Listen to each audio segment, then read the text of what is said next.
Abi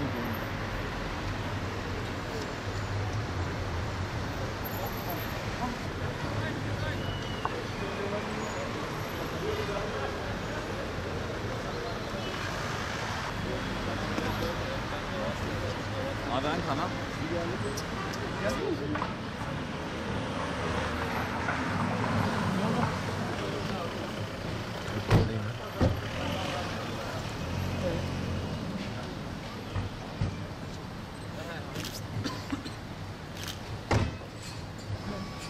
Anladık.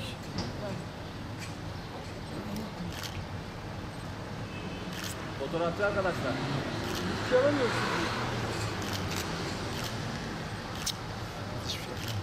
Evet.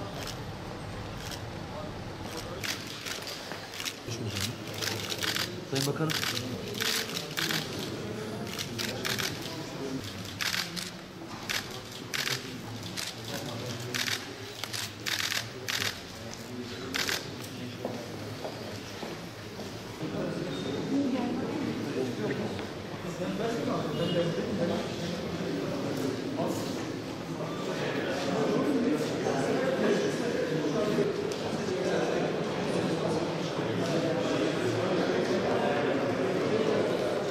Sorunları çözme konusunda, kurumsal kapasitemizi güçlendirme konusunda önemli bir tecrübe sahibi olduk.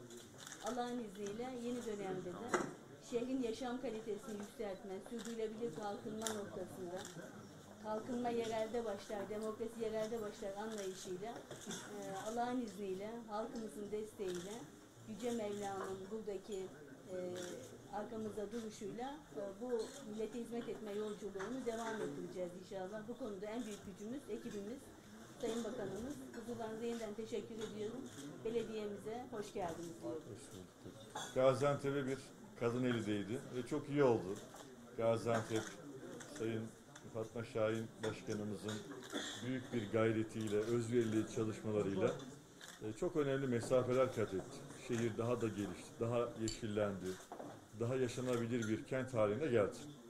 Şimdi kalfalık döneminde Sayın Başkanımız inşallah Gaziantep'e hizmet etmeye devam edecek. Başta Cumhurbaşkanımız Sayın Recep Tayyip Erdoğan olmak üzere biz de genel merkezimize bu kararlarından dolayı Gaziantep olarak ne kadar teşekkür etsek azdır. Geçtiğimiz günlerde il başkanlığında bir ipucunu vermişti. Cumartesi de İstanbul'da açıklandı.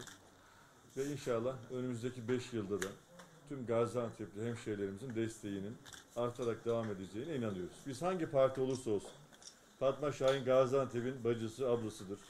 Her kesimden, toplumun her farklı katmanlarından, her siyasi görüşten tüm hemşehrilerimizin desteğini bekliyoruz. Bu desteği de göstereceklerine eminiz.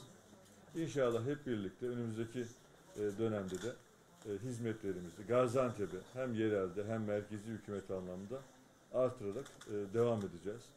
Bu çalışmalarda inşallah tüm Gaziantep genelinde en iyi sonucu alacağımıza inanıyoruz. Hayırlı olsun. Sağ olun bakanım. Gaziantep emin ellerde dedik. Allah'ın Bizim izniyle. liderliğimizde, Cumhurbaşkanımızın liderliğinde. Emin ellerde olmaya devam edeceğiz. Devam edeceğiz inşallah. Bildiğiniz gibi Sayın Cumhurbaşkanımızla MHP Genel Başkanı Sayın Devlet Bahçeli arasında görüşmeler gerçekleşti. Ve bunların sonucunda her iki partinin yetkili arkadaşlarımız çalışmalarını sürdürüyorlar. İnşallah Cumhurbaşkanımızın dönüşüyle beraber bu süreç daha da yine şekillenmiş olacak. Tekrar görüşmeler yapılacak. Ama şu önemli olan, Türkiye özellikle 15 Temmuz darbe girişiminden, FETÖ örgütünün darbe girişimiyle birlikte Türkiye'nin huzurunu, Türkiye'nin bekasını bozmaya yönelik bir tehdide karşı Cumhur'un oluşturduğu bir ittifaktır. Yani bir seçimlerden de öte, şunun bunun belediye başkanı, milletvekili olmasından öte bir ortak mefkurenin adıdır Cumhur İttifakı. Ve bu iki partinin de ötesinde Cumhur'un, milletin ortak ittifakının bir arada olmasının, yol yürüyüşünün adıdır Cumhur İttifakı. Bu nedenle elbette bu mana yürüyecektir. 7 Ağustos ruhudur. 15 Temmuz'a karşı dik duruşun anlamıdır Cumhur İttifakı. Bir Türkiye'nin demokratik dönüşümü anlamındaki bir yol arkadaşıdır. Dolayısıyla bu birliktelik, bu ittifak Cumhur'la devam edecektir. MHP Genel Başkanı Sayın Bahçeli'nin de bu konudaki bugünkü açıklamaları da bu manaya yöneliktir. Ben bu birlikteliğin yine seçimlerde ülkemizin geleceği için, partilerimizin değil, şahıslarımızın değil, ülkemizin bekası için, geleceği için çok daha anlamlı işler yapacağına, beraber çok güzel başarılara ülkemiz için hizmet etmeye devam edeceğine inanıyorum. Bu arada Zeugma için de Çingene kızı eksik parçalarıyla Türkiye'ye döndü. Bunun için de Sayın Başkanımıza çok teşekkür ediyoruz. Cumhurbaşkanımıza, Kültür Bakanlığımıza, Kültür Bakanımıza, emeği geçen tüm arkadaşlarımıza. Geçtiğimiz birkaç ay önce de Amerika'daydı başkanımız. Orada da tüm temasları yaptılar ve Çingene kızı artık tüm eksikler tamamlanarak artık bir bütün haline geldi. Yalnızlığı ortadan kalktı. İnşallah yakın zamanda tüm Türkiye'yi de bu vesileyle Gaziantep'e davet ediyoruz. Bizim çocukluğumuzda Belkıs bizim yürüyerek bile gidip o kazıları hep gördüğümüz yerlerdi. Parçasının ta 10.000 kilometre ötede olması gerçekten içimizi hep acıtıyordu, üzüyordu. Şimdi asli yerine gelmesi bizim için çok sevindirici bir durum. Zeugma, Çingene kızı, Türkiye'nin, Gaziantep'in kültürel mirasına, bundan sonraki nesillere aktarım açısından çok önemliydi.